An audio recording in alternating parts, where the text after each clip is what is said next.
রাতের আকাশে জ্বলজ্বল করছে সপ্তর্ষি মণ্ডল। ৭ জন ঋষি হলেন সপ্তর্ষি মণ্ডলের এক একটি উজ্জ্বল নক্ষত্র। হঠাৎ কোথা থেকে একটি ছোট্ট ছেলে এলো। কি তার রূপ, কিন্তু দেখবে কে? ঋষিরা সবাই তো চোখ বুজে ধ্যানমগ্ন।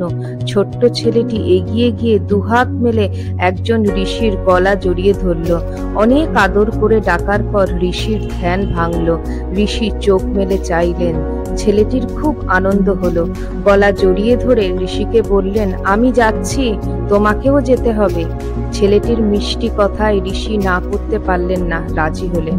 সপ্তর্ষি মণ্ডল মাঝে ঋষিদের সনে স্বামীজি করেন ধ্যান বসি যোগাসনে। শিশু বেশে রামকৃষ্ণ কহিলেন, তাই যাইতেছি, সাথে যেতে হবে যে তোমায়। সেই ঋষি এসেছিলেন ধরাধামে আমাদের প্রিয় স্বামীজি হয়ে। ঠাকুর নিজে তাকে আহ্বান করে নিয়ে আসেন এই ধরাধামের কল্যাণ কল্পে, মানুষের মধ্যে প্রেমের বাণী ছড়িয়ে দিতে আর শিব জ্ঞানে জীবকে সেবা করতে।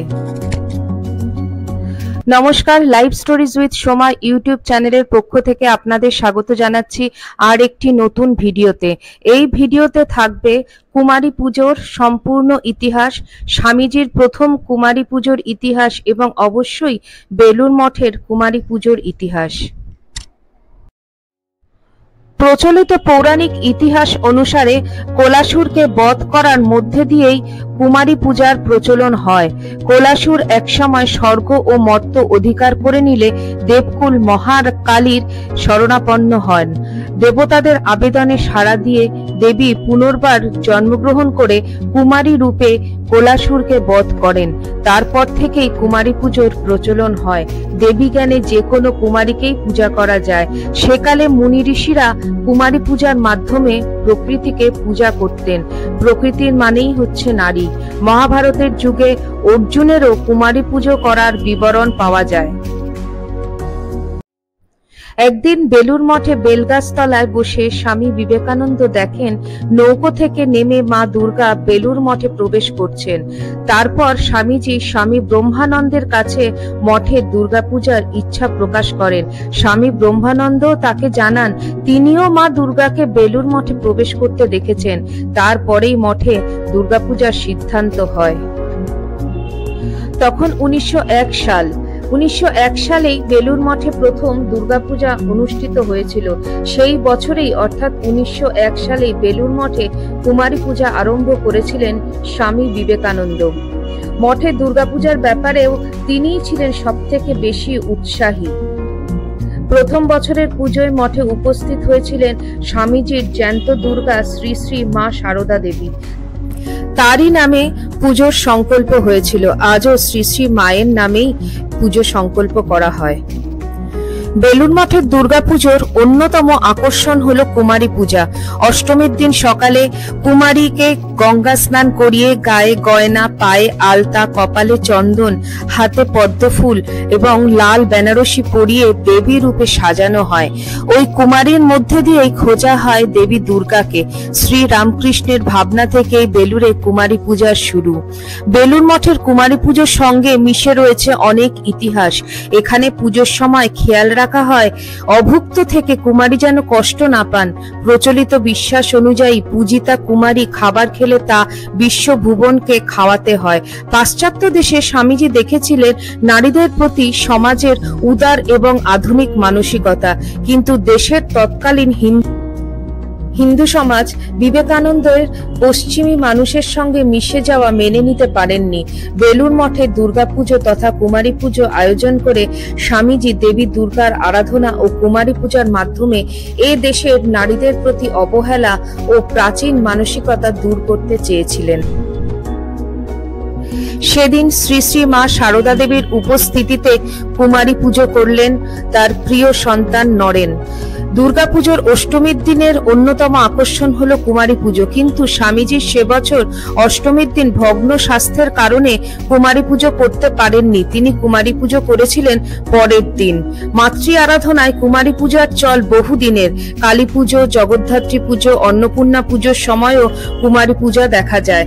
বেলুড় মঠে কুমারী পুজো খুবই বিখ্যাত। দেশ বিদেশ থেকে বহু ভক্ত আসেন এই কুমারী পুজো প্রত্যক্ষ করতে। বিশ্ব ব্রহ্মাণ্ডে প্রতিনিয়ত সৃষ্টি, স্থিতি ও লয় চলছে। এই তিন শক্তি নিহিত রয়েছে নারীর মধ্যে। এই কুমারী নারী জাতির প্রতীক, তাই কুমারীকেই বিশ্বজননী রূপে দেবী জ্ঞানে পূজা করা হয়। ঠাকুর শ্রী শ্রী রামকৃষ্ণদেব বলেছেন, শুদ্ধাত্মা কুমারীতে ভগবতীর প্রকাশ। চিরাচরিত রীতি মেনেই মৃন্ময়ী উমার সঙ্গেই পূজিতা হন কুমারী। 1901 সাল থেকেই বেলুড় মঠে দুর্গাপূজা ও একই সঙ্গে কুমারী পূজার সূচনা করেছিলেন স্বামীজি স্বয়ং।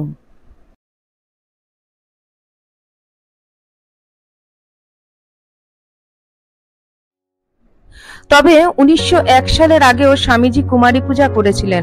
ততদিনে তার বিশ্বজয় হয়ে গিয়েছে। তিনি তখন কাশ্মীরে, সঙ্গে তার শিষ্যা, আমাদের অতি প্রিয় খুব কাছের সিস্টার নিবেদিতা। হঠাৎ এক ঘটনা দেখে স্বামীজি চিৎকার করে বলে উঠলেন, সিস্টার, আমি পেয়ে গিয়েছি। নিবেদিতা অবাক হলেন। তিনি স্বামীজিকে জিজ্ঞেস করায় স্বামীজি উত্তর দিলেন, তিনি মা দুর্গাকে পেয়ে গিয়েছেন। তারপর নিবেদিতার কাছে এগিয়ে এসে বললেন, যে মেয়েটি নিজের মুখের খাবার হাসতে হাসতে ভাইয়ের মুখে তুলে দিতে পারে যুগ যুগ ধরে, সেই তো আমার মা দুর্গা, সেই তো আমার ভারত মাতা। যে বাচ্চা মেয়েটিকে দেখে বিশ্ববিখ্যাত স্বামীজি এই মন্তব্য করেন, তিনি কাশ্মীরের এক দরিদ্র মুসলমান ঘরে জন্মেছিলেন। তার পিতা ছিলেন একজন মুসলমান শিকারা চালক। সিস্টার নিবেদিতাকে পুজোর উপকরণের আয়োজন করার নির্দেশ দিলেন স্বামীজি। সঙ্গে বললেন, আগামীকাল দুর্গাপুজোর অষ্টমীতে ওই মেয়েটিকেই তিনি ক্ষীর ভবানী মন্দিরে দুর্গার আসনে বসিয়ে কুমারী পূজা করবেন। স্বামীজির পদ আটকালেন কিছু কুসংস্কারাচ্ছন্ন কাশ্মীরি পণ্ডিত। তাদের বক্তব্য, স্বামীজি ভুল করছেন। ওই মেয়েটিকে তিনি কখনোই দুর্গারূপে পূজা করতে পারেন না। মেয়েটির বাবা যে একজন মুসলমান শিকারা চালক। এই কথা শুনে স্বামীজি ক্ষিপ্ত হয়ে বললেন, মা দুর্গাকে আপনারা হিন্দু আর মুসলমানের পোশাক দিয়ে চিনেছেন, আর আমি চিনেছি আমার অন্তরাত্মা দিয়ে। ওই মেয়েটি আমার মা দুর্গা। আগামীকাল ওই মেয়েটিকেই আমি মা দুর্গার আসনে পুজো করব। দুর্গা পূজার অষ্টমী তিথিতে ক্ষীর ভবানী মন্দিরে প্রথম কুমারী হিসাবে পূজিত হয়েছিলেন এক কাশ্মীরি দরিদ্র মুসলমান ঘরের কন্যা। পুজো করেন স্বয়ং বিবেকানন্দ। আর এই পূজার যোগাযান্তির দায়িত্বে ছিলেন আর কেউ নয়, স্বয়ং ভগিনী নিবেদিতা। শ্রী শ্রী রামকৃষ্ণ দেবের যোগ্যতম শিষ্য শ্রী শ্রী জগন্মাতার সুযোগ্য সন্তান নরেন তার প্রথম কুমারী পূজা সম্পন্ন করলেন। স্বামীজি যে বিশ্বাস করতেন শিব জ্ঞানে জীব সেবা, শ্রী শ্রী ঠাকুরের উপদেশ ছিল এটাই, আর স্বামীজি তা অক্ষরে অক্ষরে পালন করেছেন। এই ছিল স্বামীজির প্রথম কুমারী পূজার ইতিহাস, আর এই পূজার সাক্ষী ছিলেন স্বয়ং সিস্টার নিবেদিতা। আজকের ভিডিওটি আমি এখানেই শেষ করছি। ভিডিওটি আপনাদের কেমন লাগলো প্লিজ আমাকে কমেন্ট সেকশনে কমেন্ট করে জানাবেন। আর যদি ভিডিওটি ভালো লাগে আমার চ্যানেলটিকে সাবস্ক্রাইব করে নেওয়ার অনুরোধ রইল, এবং অবশ্যই লাইক করতে ভুলবেন না, পাশে থাকবেন। তো আজকে আমি এখানেই ভিডিওটি শেষ করছি। আপনারা সবাই ভালো থাকবেন, সুস্থ থাকবেন। আবার খুব শিগগিরই আপনাদের সাথে অন্য কোনো একটা ভিডিওতে দেখা হচ্ছে। নমস্কার।